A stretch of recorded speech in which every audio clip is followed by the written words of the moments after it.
പഹൽഗാം ഭീകരാക്രമണത്തെ അപലപിച്ച് ബ്രിക്സ് ഉച്ചകോടി. ബ്രിക്സ് രാജ്യങ്ങൾക്ക് ഭീഷണി ഉയർത്തി American president Donald Trump. Elon മസ്കിന്റെ പുതിയ രാഷ്ട്രീയ പാർട്ടി രൂപീകരിക്കുമെന്ന പ്രസ്താവനയെ പരിഹസിച്ച് US president Donald Trump. Xi Jinping വിരമിക്കലിന്റെ പടിവാതിൽക്കലാണോ എന്ന അഭ്യൂഹം ശക്തം. മധ്യ ടെക്സസിലെ മിന്നൽ പ്രളയത്തിൽ മരണസംഖ്യ 78, കാണാതായത് 41 പേര്.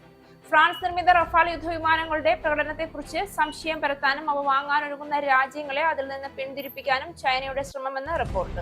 ന്യൂഡൽഹി റെയിൽവേ സ്റ്റേഷന് അന്തരിച്ച പ്രധാനമന്ത്രി അടൽ ബിഹാരി വാജ്പേയിയുടെ പേര് നൽകണമെന്ന ആവശ്യവുമായി BJPയും. സുരേഷ് ഗോപി ധരിച്ച മാലയിൽ പുലിപ്പല്ലാണെന്ന പരാതിയിൽ നോട്ടീസ് നൽകാൻ വനം വകുപ്പ്. ഈ ആഴ്ചത്തെ മന്ത്രിസഭാ യോഗം മുഖ്യന്റെ അസാന്നിധ്യത്തിൽ വെള്ളിയാഴ്ച ചേരും. വാർത്തകൾ വിശദമായി. പഹൽഗാം ഭീകരാക്രമണത്തെ അപലപിച്ച് ബ്രിക്സ് ഉച്ചകോടി. അതിർത്തി കടന്നുള്ള ഭീകരവാദം അംഗീകരിക്കില്ല എന്നും ഭീകരർക്ക് താവളം നൽകുന്നതിനെ എതിർക്കുമെന്നും ബ്രിക്സ് ഉച്ചകോടിയിലെ സംയുക്ത പ്രഖ്യാപനത്തിൽ വ്യക്തമാക്കി. ബ്രസീലിലെ റിയോ ഡി ജനീറോയിൽ നടക്കുന്ന 17ാം ബ്രിക്സ് ഉച്ചകോടിയിലാണ് ഭീകരതയ്ക്കെതിരായ അംഗരാജ്യങ്ങളുടെ സംയുക്ത പ്രഖ്യാപനം. രാഷ്ട്രീയ നേട്ടങ്ങൾക്കായി തീവ്രവാദികളെ പിന്തുണയ്ക്കുന്നത് അംഗീകരിക്കാനാകില്ല എന്ന് പ്രധാനമന്ത്രി നരേന്ദ്രമോദി പറഞ്ഞു. ഇന്ത്യക്കൊപ്പം നിന്നവർക്ക് നന്ദിയെന്നും പഹൽഗാം ഭീകരാക്രമണം മാനവരാശിക്ക് നേരെയുള്ള ആക്രമണമാണ് എന്നും അദ്ദേഹം ബ്രിക്സ് ഉച്ചകോടിയെ അഭിസംബോധന ചെയ്ത് പറഞ്ഞു. ബ്രിക്സ് രാജ്യങ്ങൾക്ക് ഭീഷണിയുമായി അമേരിക്കൻ പ്രസിഡന്റ് ഡൊണാൾഡ് ട്രംപ്. ബ്രിക്സിന്റെ അമേരിക്കൻ വിരുദ്ധ നിലപാടുകളെ പിന്തുണയ്ക്കുന്ന രാജ്യങ്ങൾക്ക് മേൽ 10% അധിക നികുതി ഏർപ്പെടുത്തുമെന്നാണ് മുന്നറിയിപ്പ്. എന്നാൽ എന്തൊക്കെയാണ് അമേരിക്കൻ വിരുദ്ധ നയങ്ങളെന്ന് ട്രംപ് വ്യക്തമാക്കുന്നില്ല. താരിഫ് ഉടമ്പടികൾ സംബന്ധിച്ച് രാജ്യങ്ങൾക്ക് കത്തയക്കുമെന്നും ഡൊണാൾഡ് ട്രംപ് പറഞ്ഞു. US താരിഫ് നിയന്ത്രണങ്ങളെ ബ്രിക്സ് അപലപിച്ചതിന് പിന്നാലെയാണ് ട്രംപിന്റെ പ്രതികരണം. ട്രംപിന്റെ ഏകപക്ഷീയമായ താരിഫ് നയങ്ങളിൽ ആശങ്ക അറിയിച്ച ബ്രിക്സ് ഇത് ലോക വ്യാപാര ബന്ധങ്ങളെ തകർക്കുമെന്നും ലോക വ്യാപാര സംഘടനയുടെ മാനദണ്ഡങ്ങളുടെ ലംഘനമാണ് എന്നും കുറ്റപ്പെടുത്തി. അമേരിക്ക നേരിട്ട് പരാമർശിക്കാതെയായിരുന്നു ബ്രിക്സ് നിലപാട് വ്യക്തമാക്കിയത്. പുതിയ രാഷ്ട്രീയ പാർട്ടി രൂപീകരിക്കുമെന്ന ശതകോടീശ്വരൻ ഇലോൺ മസ്കിന്റെ പ്രസ്താവനയെ പരിഹസിച്ച് US പ്രസിഡന്റ് ഡൊണാൾഡ് ട്രംപ്. മസ്കിന്റെ തീരുമാനത്തെ പരിഹാസ്യമെന്ന് വിശേഷിപ്പിച്ച ട്രംപ് പുതിയ പാർട്ടി കൂടുതൽ ആശയക്കുഴപ്പം സൃഷ്ടിക്കുമെന്നും പറഞ്ഞു. അമേരിക്കയിൽ മൂന്നാമതൊരു രാഷ്ട്രീയ പാർട്ടി തുടങ്ങുന്നത് പരിഹാസ്യമാണ്. മൂന്നാം കക്ഷി തുടങ്ങുന്നത് ആശയക്കുഴപ്പം വർദ്ധിപ്പിക്കുന്നു. അദ്ദേഹത്തിന് അത് നന്നായി അറിയാം. പക്ഷെ അത് പരിഹാസ്യമാണ് എന്ന് ഞാൻ കരുതുന്നു. മൂന്നാം കക്ഷികൾ ഒരിക്കലും വിജയിച്ചിട്ടില്ല എന്ന് ട്രംപ് കൂട്ടിച്ചേർത്തു. ഒരാഴ്ചയ്ക്കകം ഗാസയിൽ വെടിനിർത്തൽ കരാർ പ്രാവർത്തികമാകുമെന്ന് അമേരിക്കൻ പ്രസിഡന്റ് ഡൊണാൾഡ് ട്രംപ് പറഞ്ഞു. ഇസ്രായേൽ പ്രധാനമന്ത്രി ബെഞ്ചമിൻ നെതന്യാഹുവുമായി വാഷിംഗ്ടണിൽ നടക്കാനിരിക്കുന്ന കൂടിക്കാഴ്ചയ്ക്ക് മുമ്പായിരുന്നു ട്രംപിന്റെ പ്രസ്താവന. ഇതിനിടെ ബെഞ്ചമിൻ നെതന്യാഹു ട്രംപുമായുള്ള കൂടിക്കാഴ്ചയ്ക്ക് അമേരിക്കയിലേക്ക് തിരിച്ചു. ഗാസയിൽ വെടിനിർത്തൽ കരാറിന് അടുത്തെത്തിയെന്നും ട്രംപ് കൂട്ടിച്ചേർത്തിരുന്നു. ബന്ദികളെ വിട്ടയക്കലും വെടിനിർത്തൽ കരാറും ഈ ആഴ്ച തന്നെ നടപ്പിലാകുമെന്നും ഇത് ഏതാനും ബന്ദികളുടെ വിട്ടയക്കലിന് വഴിതെളിക്കുമെന്നും ട്രംപ് പറഞ്ഞിരുന്നു.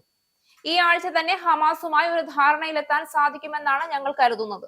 ഞങ്ങൾ ഇസ്രയേലുമായി നിരവധി കാര്യങ്ങൾ ചർച്ച ചെയ്യുന്നുണ്ട്. അതിൽ പ്രധാനം ഒരുപക്ഷെ ഇറാനുമായി സ്ഥിരമായ ഒരു ധാരണയുണ്ടാക്കുക എന്നതാണ്. ന്യൂജേഴ്സിയിലെ വാരാന്ത്യ ഡോൾഫിങ്ങിന് ശേഷം വാഷിംഗ്ടണിൽ മടങ്ങിയെത്തിയതിന് പിന്നാലെ മാധ്യമങ്ങളോട് സംസാരിക്കവെയായിരുന്നു ട്രംപ് ഇത്തരം പ്രതികരണം നടത്തിയത്. ആഗോള രാഷ്ട്രീയ വിദഗ്ധരുടെ എല്ലാ ശ്രദ്ധയും ചൈനയിലേക്കാണ്. 12 വർഷമായി ചൈന ഭരിക്കുന്ന മാവോ സേതുങ്ങിന് ശേഷമുണ്ടായ ഏറ്റവും കരുത്തുറ്റ നേതാവെന്ന് വിശേഷിപ്പിക്കപ്പെടുന്ന ഷീ ജിൻ പിങ് വിരമിക്കലിന്റെ പടിവാതിൽക്കലാണോ എന്ന അഭ്യൂഹം ശക്തമാവുകയാണ്.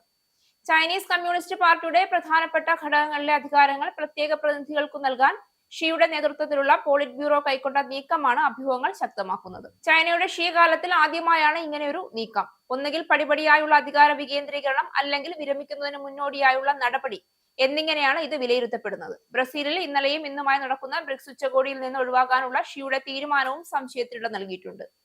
മെയ് മുതൽ ഷീ ജിൻ പിങ് പൊതുദൃഷ്ടിയിൽ നിന്ന് പൂർണ്ണമായും ഒഴിഞ്ഞു നിൽക്കുകയാണ്. മധ്യ ടെക്സസിലെ മിന്നൽ പ്രളയത്തിൽ മരണസംഖ്യ 78 41 പേരെ കാണാതായി. മരണസംഖ്യ ഉയരാനിടയുണ്ട് എന്ന് അധികൃതർ വ്യക്തമാക്കി. വീണ്ടും പ്രളയം ഉണ്ടാകാമെന്ന മുന്നറിയിപ്പുമുണ്ട്. മരിച്ചവരിൽ 28 പേർ കുട്ടികളാണ്. ഗ്വാഡലൂപ്പ് നദിക്കരയിലെ പ്രസിദ്ധമായ ക്യാമ്പ് മിസ്റ്റിക്കിൽ ഉണ്ടായിരുന്ന 10 പെൺകുട്ടികളെ ഇനിയും കണ്ടെത്താനുണ്ട്. നദിയൊഴുകിയ വഴിയെ വിദൂര പ്രദേശങ്ങളിലും തിരച്ചിൽ നടക്കുന്നു. 850 പേരെ രക്ഷപ്പെടുത്തി. മിന്നൽ പ്രളയം ഉണ്ടായ സമയത്ത് 700 പെൺകുട്ടികളാണ് ക്യാമ്പ് മിസ്റ്റിക്കിൽ ഉണ്ടായിരുന്നത്. ക്യാമ്പിലെ ക്യാബിനുകൾക്കുള്ളിൽ 6 അടി വെള്ളപ്പൊക്കത്തിൽ വെള്ളം വന്നു നിറഞ്ഞു. സ്വാതന്ത്ര്യദിനാഘോഷത്തിനായി ഒട്ടേറെ പേർ നദിക്കരയിൽ താമസയിടങ്ങളിൽ ഉണ്ടായിരുന്നു. ഫ്രാൻസ് നിർമ്മിത റഫാൽ യുദ്ധവിമാനങ്ങളുടെ പ്രകടനത്തെക്കുറിച്ച് സംശയം പരത്താനും അവ വാങ്ങാനൊരുങ്ങുന്ന രാജ്യങ്ങളെ അതിൽ നിന്ന് പിന്തിരിപ്പിക്കാനും ചൈനയുടെ ശ്രമമെന്ന് റിപ്പോർട്ട്. ചൈനീസ് എംബസികളിലെ അറ്റാഷിമാരുടെ നേതൃത്വത്തിലാണ് ശ്രമം നടത്തുന്നതെന്ന് ഫ്രഞ്ച് സൈനിക രഹസ്യാന്വേഷണ വൃത്തങ്ങളെ ഉദ്ധരിച്ച് വാർത്താ ഏജൻസിയായ AP റിപ്പോർട്ട് ചെയ്തു. മെയ് മാസത്തിൽ പാകിസ്ഥാനുമായി നടന്ന സംഘർഷത്തെ തുടർന്ന് ഇന്ത്യയുടെ ഓപ്പറേഷൻ സിന്ദൂർ സൈനിക നടപടിയിൽ റഫാൽ യുദ്ധവിമാനങ്ങൾ ഉപയോഗിച്ചിരുന്നു. റഫാൽ യുദ്ധവിമാനം വാങ്ങാൻ താല്പര്യപ്പെടുന്നവരെ, പ്രത്യേകിച്ച് ഇന്തോനേഷ്യയെ ഇടപാടിൽ നിന്ന് പിന്തിരിപ്പിക്കാനും ചൈനീസ് നിർമ്മിത യുദ്ധവിമാനങ്ങൾ വാങ്ങാൻ പ്രേരിപ്പിക്കാനും ലക്ഷ്യമിട്ടുള്ളതാണ് ചൈനയുടെ നീക്കമെന്ന് പേര് വെളിപ്പെടുത്താത്ത ഫ്രഞ്ച് ഉദ്യോഗസ്ഥൻ പറഞ്ഞു. തെറ്റിദ്ധരിപ്പിക്കുന്ന സാമൂഹിക മാധ്യമ പോസ്റ്റുകൾ, തകർന്ന റഫാലിന്റെ ആരോപിച്ചുള്ള ചിത്രങ്ങൾ, AI നിർമ്മിത ഉള്ളടക്കങ്ങൾ തുടങ്ങിയവയിലൂടെയായിരുന്നു റഫാലിന് ചീത്തപ്പേരുണ്ടാക്കാനുള്ള ചൈനീസ് നീക്കമെന്നാണ് വിവരം. ചൈനീസ് സാങ്കേതിക വിദ്യയുടെ മേന്മയെക്കുറിച്ചുള്ള പ്രചരണത്തിന് 1000-ലധികം പുതിയ സാമൂഹ്യ മാധ്യമ അക്കൗണ്ടുകളാണ് സൃഷ്ടിക്കപ്പെട്ടതെന്നും റിപ്പോർട്ടിൽ പറയുന്നു.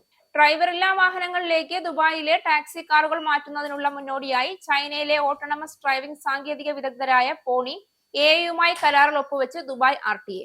അടുത്ത വർഷം പൂർണ്ണതോതിൽ ഡ്രൈവറില്ലാ ടാക്സികൾ നിരത്തുകളിൽ ഇറക്കുന്നതിനുള്ള പ്രധാന പരീക്ഷണങ്ങളാണ് ഇനി നടക്കുക. പോണി AI സഹായത്തോടെ ഓട്ടോണമസ് കാറുകളുടെ പരീക്ഷണോട്ടം ഈ വർഷം ആരംഭിക്കും. ടൊയോട്ട, GAC, ബൈക്ക് തുടങ്ങിയ കാർ നിർമ്മാതാക്കളുമായി ചേർന്ന് പോണി AI ഡ്രൈവറില്ലാ കാറുകളുടെ 7ാം തലമുറ പുറത്തിറക്കിയതിനു പിന്നാലെയാണ് RTA കരാറിൽ ഒപ്പുവെച്ചത്. നിർമ്മിത ബുദ്ധിയിലെ ഏറ്റവും ആധുനിക സാങ്കേതിക സംവിധാനമാണ് പോണി AI. സാങ്കേതിക തികവുള്ള സെൻസറുകളാണ് ഏറ്റവും വലിയ പ്രത്യേകത. സമീപ വർഷങ്ങളിൽ സൗദി അറേബ്യ സാക്ഷ്യം വഹിച്ച സമഗ്ര വികസന നേട്ടങ്ങളെ കുറിച്ചുള്ള ചലച്ചിത്രം പുറത്തിറങ്ങി. മാധ്യമ മന്ത്രാലയത്തിന് കീഴിലുള്ള സൗദി ട്രഷറേഴ്സ് ഇനിഷ്യേറ്റീവ് നിർമ്മിച്ച ദ ഡെസ്റ്റിനേഷൻ എന്ന സിനിമ രാഷ്ട്രീയ, സാമ്പത്തികം, മെഡിക്കൽ, കായിക, സാംസ്കാരിക, മാധ്യമ, കലാരംഗങ്ങളിൽ രാജ്യം ആർജിച്ച നേട്ടങ്ങളും അതിന്റെ നാൾവഴികളും സംഭവ വികാസങ്ങളും തുറന്നു പറയുന്നതാണ് മിഷൻ 2030. ലക്ഷ്യങ്ങൾ കൈവരിക്കുന്നതിനും രാജ്യത്തെ ഒരു ആഗോള ലക്ഷ്യസ്ഥാനമാക്കി മാറ്റുന്നതിനുമുള്ള സുസ്ഥിരവും ത്വരിതഗതിതവുമായ ചുവടുവയ്പ്പുകളെ സിനിമ അടയാളപ്പെടുത്തുന്നു. ഭാവിയിലേക്ക് നോക്കുകയും ലക്ഷ്യങ്ങൾ കൈവരിക്കുന്നതിലേക്ക് പുരോഗമിക്കുകയും ചെയ്യുക എന്ന ആശയവും സന്ദേശവും സിനിമ പങ്കുവയ്ക്കുന്നു.